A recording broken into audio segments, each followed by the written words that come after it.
नमस्कार। आज हम एक बड़े दिलचस्प लेख को देख रहे हैं। ये बता रहा है कि किसान अगस्त 2025 में सब्जी लगाकर कैसे बढ़िया पैसा बना सकते हैं। हाँ, इसमें कुछ खास अगेती और पछेती फसलों की बात है। मतलब कम लागत लगाकर अच्छी कमाई कैसे हो। बिल्कुल।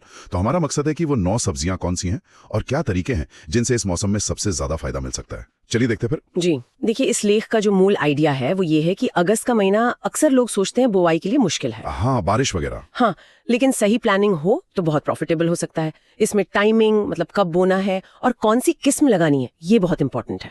अच्छा। और साथ ही रोपाई का तरीका भी, उस पर भी जोर दिया गया है ताकि वो बरसात वाली मुश्किलों से बचा जा सके। हाँ, तो लेख में 9 सब्जियां बताई हैं। पहली है फूल गोभी और पत्ता गोभी। कह रहे हैं कि नर्सरी जुलाई में तैयार करें और 15 अगस्त तक रोपाई कर दें। इससे क्या होगा? देखिए, टाइमिंग बड़ी सोच समझ के बताई है।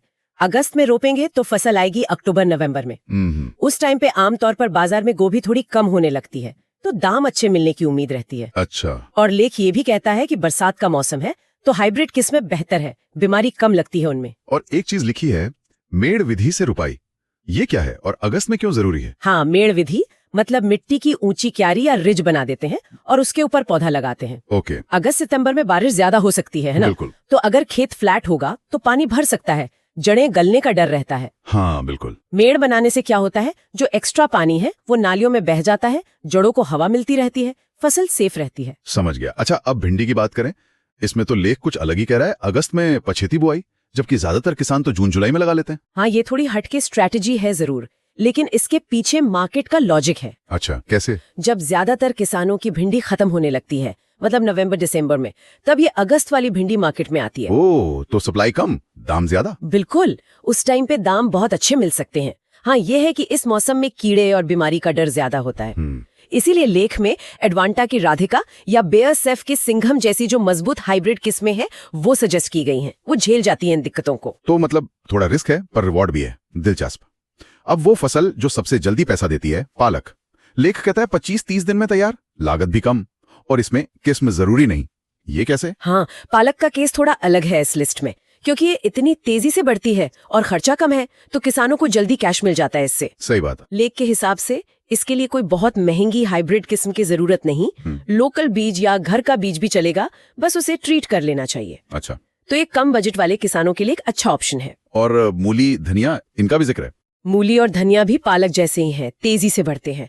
इनको भी अगस्त में मेड़ पर लगाने की सलाह है, करीब 35-40 दिन में पहली कटाई। हाँ, इनके लिए हाइब्रिड किस्में बताई हैं, जैसे सिजेंटा, नामधारी की, शायद इसलिए ताकि मार्केट में एक जैसी क्वालिटी मिले और पैदावार अच्छी हो।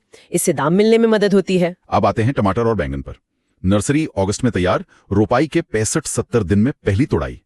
क्या इनके लिए भी मेड़ विधि उतनी ही जरूरी है? टमाटर और बैंगन के लिए तो मेड़ विधि और भी ज्यादा जरूरी हो जाती है। ये दोनों फसलें पानी भरने से बहुत जल्दी खराब होती हैं। खासकर जड़ सड़न जैसी बीमारियां बरसात में ज्यादा लगती हैं। तो ऊंची क्यारियों पर लगाना तो समझिए जरूरी ही है। टमाटर के लिए तो लेख में मल्चिंग पेपर, मतलब जमीन पर प्लास्टिक बिछाना, और झालर विधि का भी सुझाव है। ये झालर विधि और मल्चिंग, ये क्यों जरूरी है टमाटर में? झालर विधि और स्टेकिंग से पौधे सीधे रहते हैं, फल जमीन पर लगकर सड़ते नहीं, हवा भी अच्छी लगती है, तो बीमारियां कम होती हैं। अच्छा, ठीक है। और मल्चिंग पेपर नमी बचाता है, खरपतवार रोकता है, मिट्टी का टेम्परेचर सही रखता है, सब अच्छी पैदावार के लिए जरूरी है। बैंगन के लिए भी B212 जैसी हाइब्रिड किस्म बताई है अच्छे प्रोडक्शन के लिए। तो कुल मिलाकर इन सारी रणनीतियों के पीछे क्या लॉजिक काम कर रहा है? क्या चीज कॉमन है? देखिए, 3 मुख्य बातें निकल कर आती हैं। पहला, सही टाइमिंग। अगस्त में बोकर फसल तब मार्केट में लाओ जब या तो उस सब्जी की सप्लाई कम हो या सर्दियों की डिमांड शुरू हो रही हो। दूसरा, सही तरीका। बारिश से बचने के लिए मेड़ विधि, और जहां जरूरत हो मल्चिंग और झालर विधि। ठीक है। और तीसरा, सही किस्म, ज्यादातर केस में हाइब्रिड, जो मौसम की मार झेल सके और अच्छी पैदावार दे। लेकिन पालक जैसे केस में लागत देखकर लोकल किस्म भी। को मतलब निचोड़ ये है कि अगस्त में सब्जी उगाना सिर्फ बीज डालना नहीं है, ये एक पूरी प्लानिंग है। बाजार, मौसम, फसल की जरूरत, सबको समझकर, ताकि मुनाफा मैक्सिमम हो सके। बिल्कुल सही कहा आपने। और एक बात और है यहाँ, ये लेख भले ही 9 सब्जियों की बात कर रहा है, पर इसके पीछे जो प्रिंसिपल है, मतलब मौसम और बाजार के हिसाब से अपनी तकनीक और किस्मों को बदलना, ये शायद दूसरी सब्जियों पर भी लागू हो सकता है। ये सोचने वाली बात है। मतलब क्या इसी तरह की प्लानिंग और तकनीक लगाकर वो लोकल सब्जियां जो शायद इस लेख में नहीं है, उनसे भी अगस्त में अच्छा पैसा कमाया जा सकता है?